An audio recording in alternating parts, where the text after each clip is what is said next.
नमस्कार, स्वागत है आपका द प्रिंट में। मैं हूं नीलम पांडे और आप देख रहे हैं हमारा साप्ताहिक program politics unfiltered with DK Singh, जहां राजनीति से जुड़े प्रश्नों के जवाब दिए जाते हैं। इस बार पहला प्रश्न जो मैं लेना चाहूंगी वो लक्ष्य वर्मा का है। वो पार्लियामेंट से ही जो डिलिमिटेशन की पूरी प्रक्रिया हुँ। पे बातचीत हो रही है उसके बारे में ये जानना चाहते हैं कि यदि केंद्र ने राज्यों के बीच अनुपात बदले बिना संसद की सीटों को कुल बढ़ाने का जो प्रस्ताव है वो दिया है, तो डीएमके अभी भी परिसीमन डिलिमिटेशन का विरोध क्यों कर रही है? क्या ये सिर्फ़ विपक्ष की राजनीति है या अभी भी उनकी चिंताओं में कोई एक तरह से सच है? इसके 2 एस्पेक्ट हैं। जहाँ तक सदर्न स्टेट्स के की जो पहले चिंताएँ थी, वो प्रधानमंत्री के गारंटी देने के बाद की जो प्रोपोर्शन है हर एक स्टेट का अभी संसद में, हुँ, लोकसभा में, हुँ, वो प्रोपोर्शन उनका कम नहीं होगा। सीटें हुँ, बढ़ेंगी, लेकिन उनका प्रोपोर्शन वही रहेगा। जैसे अगर किसी स्टेट का अगर 4.60% अभी है प्रोपोर्शन, 543 में, हुँ, तो वो अगर 816 का होगा, जितने का भी आपका लोकसभा होगा, उसमें भी उनका प्रोपोर्शन वही 4.60 या 4.65 उसी तरह का रहेगा। तो वो जो चूँकि पॉपुलेशन के बेसिस पे ये नहीं हो रहा है, तो ये जो सदर्न स्टेट्स की जो चिंता थी उसकी अब मेरे ख़्याल से वो राजनीति ज़्यादा है। मेन हुँ। कंसर्न एड्रेस इन्होंने अमित शाह जी ने भी कल नंबर्स हाँ, बताए। उन्होंने भी जी। नंबर्स बताए हैं तो उससे उस मेन कंसर्न हट गया है। दूसरा एस्पेक्ट है डिलिमिटेशन का। जो डिलिमिटेशन में इनको लगता है कि जैसे जम्मू एंड कश्मीर में हुआ या असम में हुआ कि एक वो रूलिंग पार्टी के फ़ेवर में इस तरह से आप कॉन्स्टिट्यूएंसी को रिड्रॉ करते हैं कि जो कि रूलिंग पार्टी के फ़ेवर में जाएगी। तो अपोज़िशन का कंसर्न ये है कि डिलिमिटेशन इस तरह करना चाह रहे हैं, जो कि कल लोकसभा में भी कई भाषणों में आपने देखा कि इस पे काफ़ी लोगों ने वो बोला कि ताकि आपको राजनीतिक रूप से इस तरह से कॉन्स्टिट्यूएंसी बनाएँगे आप, कि आपको सूट करेगी। ये अपोज़िशन का कंसर्न है। अब इसको गवर्नमेंट कैसे एड्रेस करती है देखिए। जी, विनीत शर्मा जानना चाहते हैं, प्रशांत किशोर ने बार-बार भाजपा के सम्राट चौधरी को उनकी जो एजुकेशनल क्वालिफ़िकेशंस हैं, उनके आपराधिक पृष्ठभूमि जैसे हत्या, जेल की सज़ा और नकली आयु प्रमाण पत्र के आधार पर मिली ज़मानत को लेकर बहुत एक तरह से निशाना बनाया है। क्या भाजपा में इतना खालीपन है? वो जानना चाहते हैं कि मुख्यमंत्री चेहरे के लिए एक साफ-सुथरा नेता नहीं ढूँढ सकते या यह सब जातीय समीकरणों के बारे में है?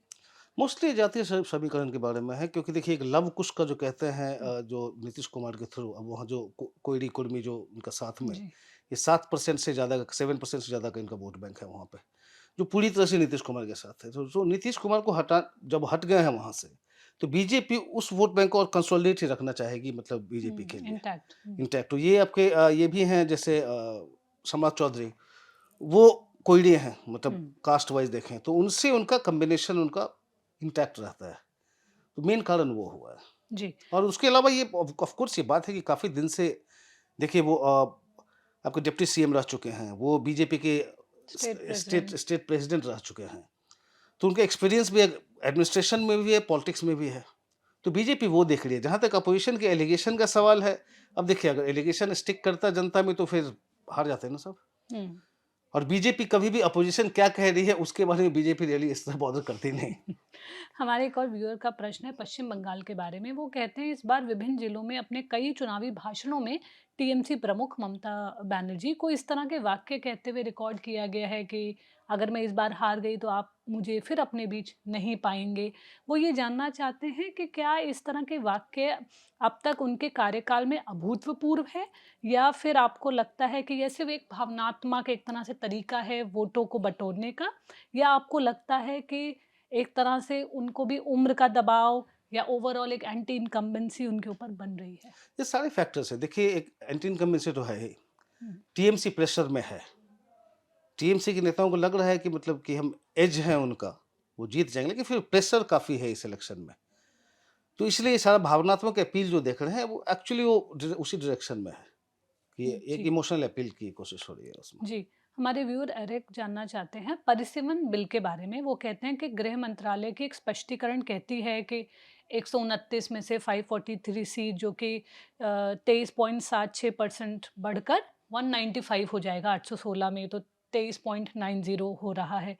सदर्न स्टेट्स की बात वो कर रहे हैं, लेकिन पहले चर्चा 850 सीटों की थी। अब 543 सीटों में 530 राज्य और 13 केंद्र शासित प्रदेशों की सीटें शामिल हैं। तो वो यह जानना चाहते हैं क्या यह 816 का आंकड़ा सभी राज्यों और केंद्र शासित प्रदेशों को शामिल करता है? क्योंकि उनके हिसाब से जो 195 है 850 में, वो 22.94 मौजूदा से कम है।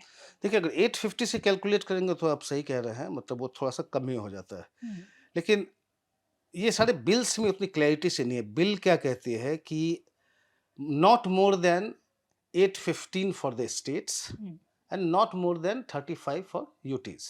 वो नॉट मोर देन है, तो उससे आप 850 जोड़ रहे हैं, वो तो मैक्सिमम है। हुँ, उससे थोड़ा कम का होगा। जो अमित शाह जो उन्होंने जो कहा एक्चुअली इस पे लोकसभा में पहले दिन के उनके पहले दिन का जो स्पीच था, कि उसमें वो 816 कह रहे हैं अमित शाह।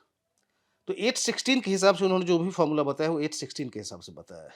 हुँ, अब 816 प्लस 35 नहीं हो सकता, क्योंकि फिर 851 हो जाता है वो। तो वो नहीं है, तो थोड़ा-सा कन्फ्यूज़न है इसको लेके कि एग्ज़ैक्टली क्या नंबर रहेगा। ये कह रहे हैं कि 33% जो 816 का 33% करें तो 270 आता है, 270 महिलाओं के लिए आरक्षित होगा। लेकिन उस 816 में फिर यूटीज़ कितने हैं, यूटीज़ इसके ऊपर हुँ। होंगे, या वो थोड़ा-सा भी कन्फ्यूज़न है। तो अभी आज जब अमित शाह फाइनली पूरी स्पष्टीकरण देंगे। डिटेल में हुँ, बात करेंगे, हालाँकि जब तक आप इसको प्रोग्राम को सुन रहे होंगे तब तक 2 दिन हो चुके होंगे, आपको ऑलरेडी हुँ, पता हो चुका होगा एग्ज़ैक्ट नंबर्स क्या हैं। लेकिन इस नंबर्स को लेके स्पष्टीकरण, मतलब आज जब अमित शाह बोलने वाले हैं, इसके पहले हम रिकॉर्ड कर रहे हैं, उसमें उन्होंने कहा है कि काफ़ी डिटेल में वो जो है सारी चर्चा करेंगे। तो मेरे ख़्याल से आप जब मुझे सुन रहे हैं तब तक आपके पास आ चुकी होगी सारी इन्फॉर्मेशन उसमें। जी। सम्राट चौधरी के बारे में एक हैनिबल करके हमारे व्यूअर हैं, उनका प्रश्न है, वो ये कहते हैं कि जो उनका शपथ ग्रहण प्रोग्राम था, वो इतना लो प्रोफ़ाइल क्यों रखा गया? और भाजपा का राष्ट्रीय नेतृत्व इस कार्यक्रम से पूरी तरह एक तरह से अनुपस्थित क्यों रहा? जैसे कि वो कहते हैं पीएम नहीं गए, अमित शाह नहीं गए। जनरली देखिए, इसको आप एक ट्रांजिशन में दिखाना चाह रहे थे, इसको बहुत ज़्यादा एक विक्ट्री सेलिब्रेशन के रूप में बीजेपी नहीं दिखाना चाहती है। हुँ, क्योंकि देखो, नीतीश कुमार हट गए और अब हमारे सीएम आ गया।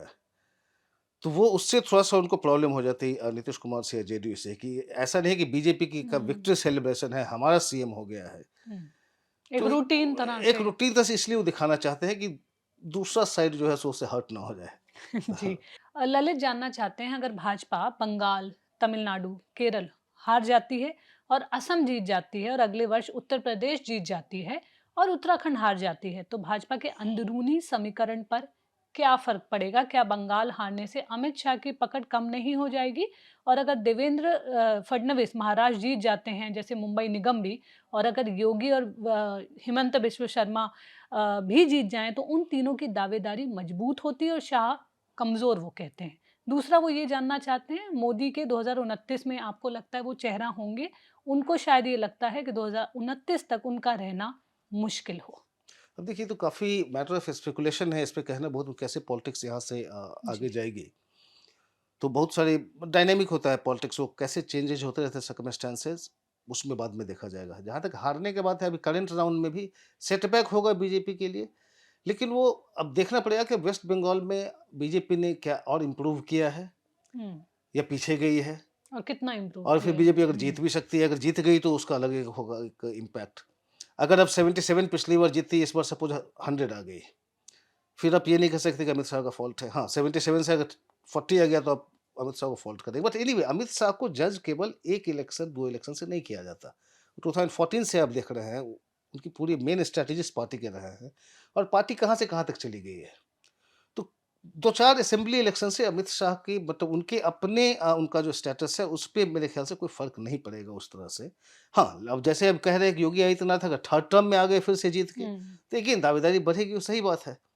लेकिन वो उस समय कैसे सारा कुछ काम होगा, और हुँ, कब न, अब प्रधानमंत्री मोदी कब तक डिसाइड करते हैं कि हमें रहना है और कब जाना है, तो हुँ। ये सारा अभी कहना बहुत मुश्किल होगा, काफी स्पेकुलेटिव हो जाएगा। संकल्प जानना चाहते हैं, पवन खेड़ा का जो अभी एक पूरा जो एपिसोड हुआ, जो उन्होंने हिमंत बिस्वा शर्मा पे जो एलिगेशंस लगाए, उनकी कानूनी परेशानियों के बारे में आप क्या सोचते हैं? क्या उन्हें कांग्रेस द्वारा वो कहते हैं बलि का बकरा बनाया गया है? यहाँ तक कि गौरव गोगोई भी विशिष्ट आरोपों पर स्पष्ट रूप से चुप दिखे, जो अब साबित नहीं होते दिख रहे हैं। कुल मिलाकर आप राजनीतिक मानहानि के मामलों के बारे में भी क्या सोचते हैं? और क्या बाद में माफ़ी, जैसे अरविंद केजरीवाल या टीएमसी सांसद साकेत के मामले में राजनीतिक प्रतिष्ठा को क्या नुकसान पहुँचाती है, जब वो इस तरह से माफ़ी माँगते हैं सार्वजनिक? देखिए, अब माफी मांगेंगे कैसे होगा ये कहना मुश्किल है, लेकिन मैं हेमंत शर्मा का एक इंटरव्यू देख रहा था, वो हुँ, हेमंत शर्मा बहुत एग्रेसिव है इस मामले को। वो कह रहे हैं कि जब ये वो कह रहे हैं कि पुलिस कमिश्नर को उन्होंने एक वो करके रखा हुआ देखा हुआ है कि कैसे ये गुवाहाटी आए और एफआईआर होने के 6 घंटे बाद गुवाहाटी से निकल के कैसे चले गए? जी। तो एक बार रिजल्ट आ गया, उसके बाद उस कमिश्नर को जो है सो वो एक्शन कह रहे हैं लेंगे। कि उस पे हम जी। एक्शन लेंगे। तो हिमंता शर्मा वो ऐसे माफ़ करने देने के लिए नहीं जाने जाता है। हुँ।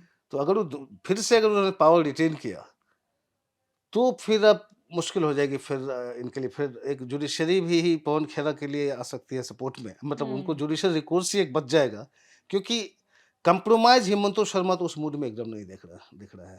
सो जहाँ तक उनकी वाइफ़ के पासपोर्ट्स को लेके कि 3 कंट्रीज़ के पासपोर्ट्स हैं वो एलिगेशन है, वो अब निकल के आ चुका है कि वो गलत एलिगेशन था। तो वहाँ पे थोड़ा-सा स्टिकी विकेट पे है पवन खेरा। हुँ। तो क्या बलि का बकरा वो कहने बनाया गया? कांग्रेस नहीं ऐसे नहीं करेगी, बट ये है हुँ। कि अब इंडिविजुअल इन पे डिफेमेशन है, तो इनको हुँ। खुद लड़ना पड़ेगा अब। जी।